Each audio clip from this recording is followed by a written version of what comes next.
Halo para sobat, terima kasih sudah mampir di channel Warung Kopi. Mohon dukungannya ya, dengan tekan tombol subscribe-nya, dan semoga kalian semua selalu diberikan kesehatan dan dilimpahkan rezekinya. Kali ini, saya akan mencoba merangkum alur dari cerita film The Monkey King yang dirilis tahun 2014. Dan langsung saja.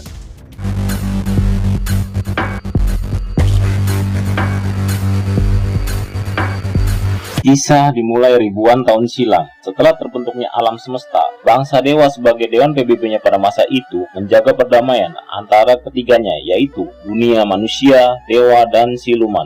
Tapi, bangsa siluman yang dipimpin oleh Raja Kerbau malah melakukan pemberontakan dan perang besar pun terjadi. Lalu, sang kaisar mengeluarkan mode naga kekuatan pamungkasnya, menghantam Raja Siluman dan tak mampu bangkit kembali. Saat ingin dihabisi, tiba-tiba dicegah oleh seorang Dewi Kipas yang tak lain adalah adik dari sang kaisar langit itu sendiri. Ia memohon agar sang kakak bersedia mengampuni Siluman Kerbau, karena ternyata secara diam-diam mereka menjalin cinta terlarang. Saat sang kaisar langit yang diliputi rasa iba lalu memberi ampunannya. Sebagai hukuman karena telah melanggar aturan langit, menjalin hubungan dengan bangsa siluman, sang adik bersama Raja Kerbau pun diasingkan ke Gunung Merapi di wilayah bumi. Setelah perang dapat dihentikan dan menyisakan kerajaan langit yang benar-benar hancur berantakan, tiba-tiba datang seorang Dewi Nua berhati mulia yang rela mengorbankan dirinya untuk mengembalikan kondisi kerajaan langit seperti sedia kala. Ia juga menciptakan perisai langit yang mustahil untuk ditembus bangsa siluman nantinya. Sedangkan sisa pecahan dari tubuhnya menjadi kristal yang terlempar ke bumi, dan terciptalah genetik baru yang tumbuh di dalam kristal itu. Beberapa tahun pun berlalu, terlihat seekor rubah kecil yang lucu mendekati kristal itu yang terdapat sesosok bayi kera mungil. Saat mereka akan bersentuhan, tiba-tiba datang awan hitam membawa pergi rubah kecil itu. Di tempat lain, seorang dewa bernama Guru Bodhi didatangi oleh Dewi Kuan Yin. Di sini, ia lalu mengatakan sesosok kuat yang segera terlahir dari pecahan kristal Nua. Jika siluman ini dididik dengan benar, maka siluman ini nantinya akan banyak bermanfaat bagi kehidupan umat manusia.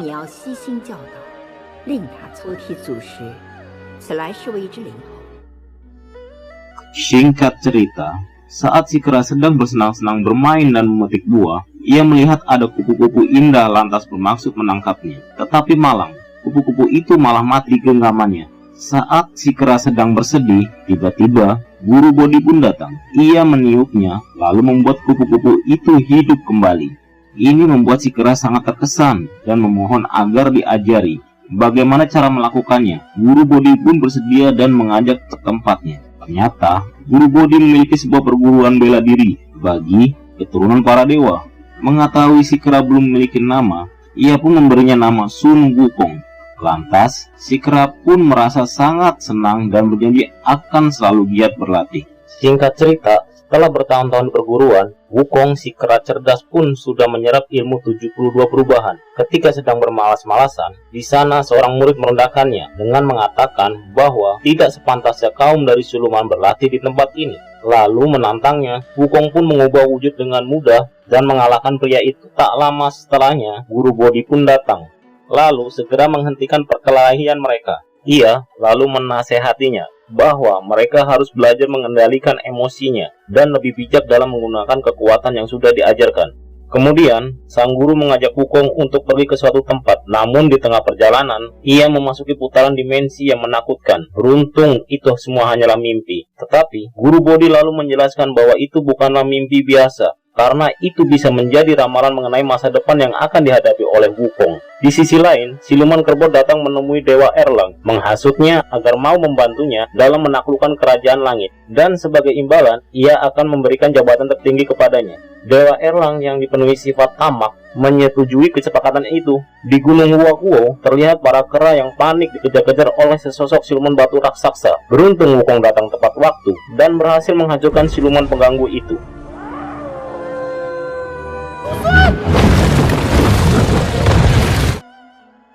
Para kera pun sangat senang melihat Wukong telah kembali. Mereka lalu menjadikannya Wukong rajanya para kera. Tiba-tiba mereka gelisah karena jika sang raja sedang tidak ada, mereka takut para siluman itu akan kembali menyerang mereka. Sehingga untuk mengatasi hal itu, mereka membutuhkan senjata. Salah seekor kera yang mirip batu tupan ini mengusulkan bahwa menurut kabar yang beredar, terdapat banyak benda pusaka yang bisa dijadikan senjata di istana Raja Naga Laut. Mendengar hal itu, Wukong segera pergi ke istana Raja Naga Laut untuk meminta beberapa senjata, dan singkat cerita, Wukong pun berhasil masuk ke wilayah istana naga.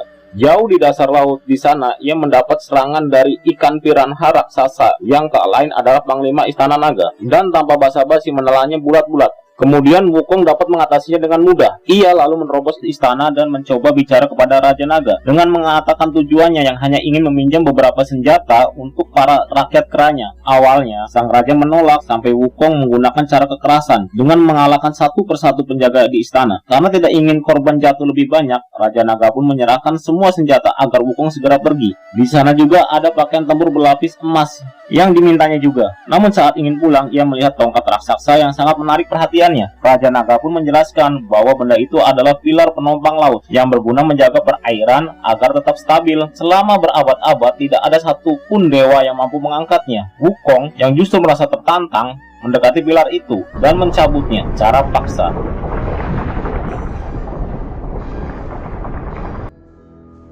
Di luar dugaan, ternyata ia mampu mengambilnya dan merubah wujud tongkat itu menjadi sangat kecil, lalu segera pergi. Karena tercabutnya tongkat itu, terjadilah bencana yang menghancurkan istana naga air. Istana naga air pun bergelombang dan mengakibatkan tsunami yang dahsyat. Di tempat lain, terlihat seorang wanita berpakaian putih yang tak lain ada jelmaan dari siluman rubah. Ia bersama teman-temannya tengah melakukan perjalanan untuk mencari pengungsian akibat bencana tsunami. Di tengah perjalanan, ia bertemu bangsa kera. Sesampainya di sana, ia mendapatkan sambutan tidak baik dan malah diserang menggunakan berbagai senjata yang didapat dari istana naga. Tak lama setelah itu, Wukong pun datang. Ia menjelaskan bahwa selama ini memang mencari Wukong. Ia lalu mengenalkan diri bernama Rin. Kalau ialah rubah kecil yang dulu berkenalan dengan Wukong saat ia masih berada di dalam kristal Nuwa. Lalu Wukong pun mengingat hal itu, yang membuatnya sangat senang bertemu dengan sahabat lamanya. Lantas dia lalu mengajak Rin terbang untuk berkeliling melihat keindahan gunung Uakuo. Sementara itu di kerajaan langit, sang Raja Naga Laut Timur melaporkan bahwa sosok siluman kera tengah menyerang wilayahnya, menghancurkan istananya dan mencuri tongkat penopang laut. Menanggapi laporan itu, Dewa Elang selaku jenderal kayangan memerintahkan Nacha untuk meringkus siluman kera yang dimaksud. Kembali ke gunung Uakuo, saat mereka berdua sedang menikmati keindahan di atas sebuah tebing, mereka bersenda gurau dan timbul perasaan cinta di antara mereka. Sampai munculnya matahari terbit yang membuat suasana semakin romantis. Tetapi setelah diamati lebih jelas, ternyata itu bukanlah matahari, melainkan sebuah bola api panas yang siap menghantam mereka.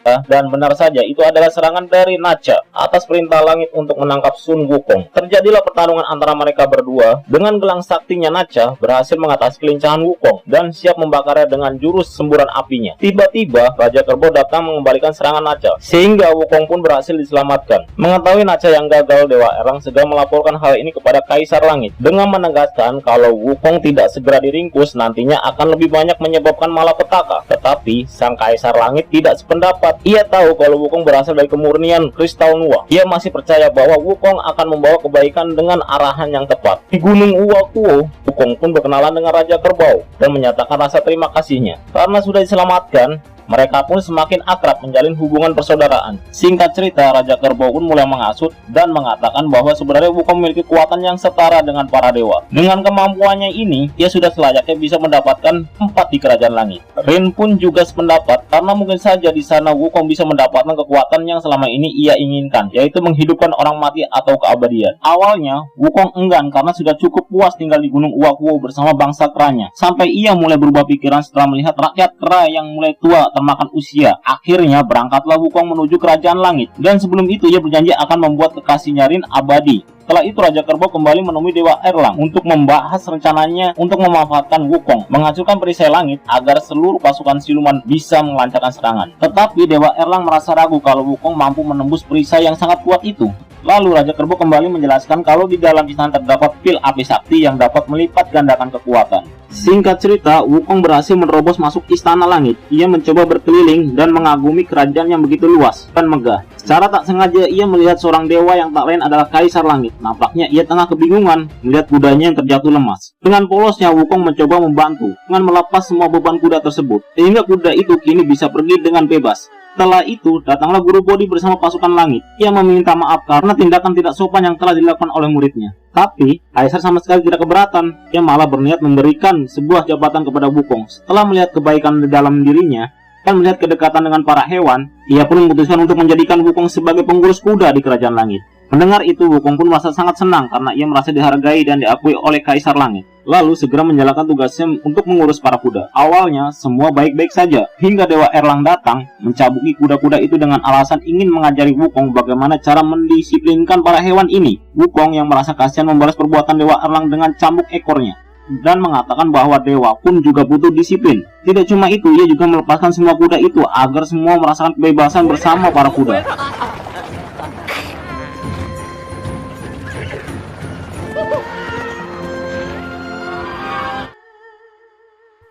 Ketika tiba di kebun persik, yang terlihat di sana juga ada para bidadari kahyangan yang tengah memanen buah persik. Wukong pun mencicipi buah dewa itu, namun ketahuan oleh salah satu bidadari di sini. Para bidadari ini merendahkan Wukong karena tak sepantasnya berada di kahyangan. Terlebih lagi jabatannya sebagai pengurus kuda adalah terendah di kahyangan, yang diberikan hanya untuk mengakalinya. Tentu mendengar hal itu, Wukong merasa sangat jengkel dan menggunakan kekuatannya untuk menghentikan pergerakan mereka dan meninggalkan para bidadari begitu saja. Saat tengah perjalanan di kahyangan, ia bertemu seorang dewi yang mengaku sedang membawa sebuah ramuan yang memiliki kekuatan menghidupkan orang mati. Ramuan itu disimpan di sebuah ruangan kerajaan langit. Setelah memberitahu Wukong lokasinya, dewi itu pun segera pergi, yang ternyata adalah jelmaan dari Dewa Erlang yang memang sengaja memancing untuk memakan pil api yang dapat melipat gandakan kekuatan, yang nantinya ia memanfaatkan untuk menghancurkan perisai langit sesuai rencana dengan Raja Kerbau sebelumnya. Wukong yang terpancing segera menuju lokasi langsung disambut oleh Dewa Eisang yang menjaga ramuan itu, lalu mengikatnya dengan tali petirnya. Ketika Wukong tahu kalau tali itu akan hancur saat terbakar, ia segera menyeburkan diri ke dalam tubuh api, di mana ramuan sakti tak hanya bisa menghancurkan tali petir, bahkan nyaris membakar kulitnya, tetapi ia mampu bertahan.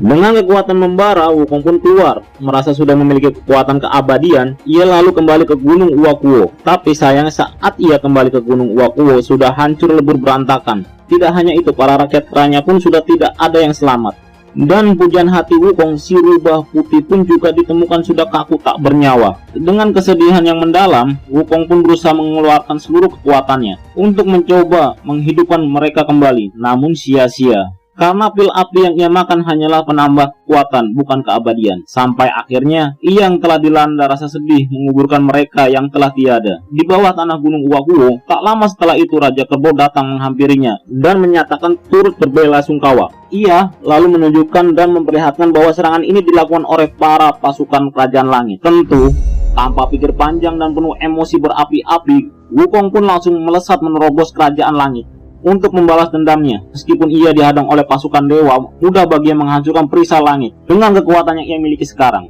Di kejauhan terlihat senyuman Raja Kerbau yang menandakan bahwa rencananya berjalan dengan lancar karena serangan ke Gunung Uakuo sebenarnya dilakukan oleh bangsanya, yaitu bangsa siluman, untuk menghasut Wukong agar berselisih dengan para dewa. Kaisar Langit yang merasa Wukong sudah tidak bisa dikendalikan, turun tangan dan mengeluarkan mode naganya kembali demi mempertahankan Kerajaan Langit. Dan ribuan pasukan langit yang sangat banyak sama sekali tidak dapat menghentikan amukan Wukong. Tahanan kuat pun dapat dengan mudah ditembus. Terlihat dampak dari amukan itulah yang membuat Kerajaan Langit hancur berantakan.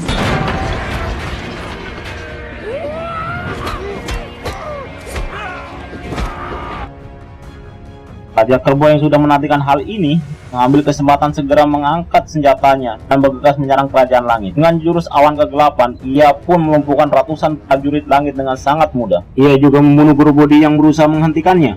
Wukong menyaksikan hal itu pun merasa sangat marah dan menyadari bahwa pembantaian di Gunung Uakuo adalah ulah dari Raja Kerbau. Hal ini diperkuat dengan jurus awan kegelapan yang sama persis tertinggal di leher siluman rubah. Tiba-tiba, seekor naga raksasa mencoba menghentikan Raja Kerbau yang tak lain ada jelmaan dari Kaisar Langit, namun dengan senjata barunya. Oh iya, di sini perlihatkan senjata yang mirip kapak ini adalah gabungan dari roh siluman yang ditumbalkan. Kini Kaisar Langit sekalipun bukan lagi tandingannya. Dengan bangganya, Raja Kerbau berjalan mendekati singgasana kerajaan langit. Ia ternyata juga mengkhianati Dewa Erlang dan langsung membunuhnya. Karena merasa telah menang, tiba-tiba Wukong kemudian muncul dan langsung menghancurkan singgasana itu. Hingga terjadilah fight to fight antara Keras Sakti melawan Raja Kerbau.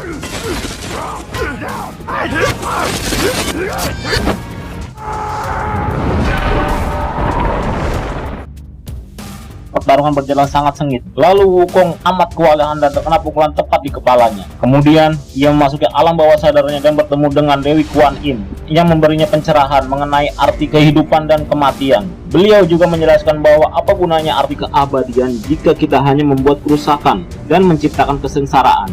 Seketika itu juga Wukong mulai merasa sadar, memahami hal itu dan kembali dapat menguasai dirinya. Begitu tersadar, ia lalu menghentikan serangan dari Raja Kerbau ini dengan perasaan yang lebih tenang. Di sini terlihat Wukong lebih unggul dari Raja Kerbau. Tak ingin kalah, Raja Kerbau berubah ke mode raksasanya. Kemudian, Wukong dapat menguasai pertarungan. Ia bahkan mampu menghancurkan senjata dari Raja Kerbau dan mematahkan salah satu tanduknya, lalu melemparkannya ke bumi.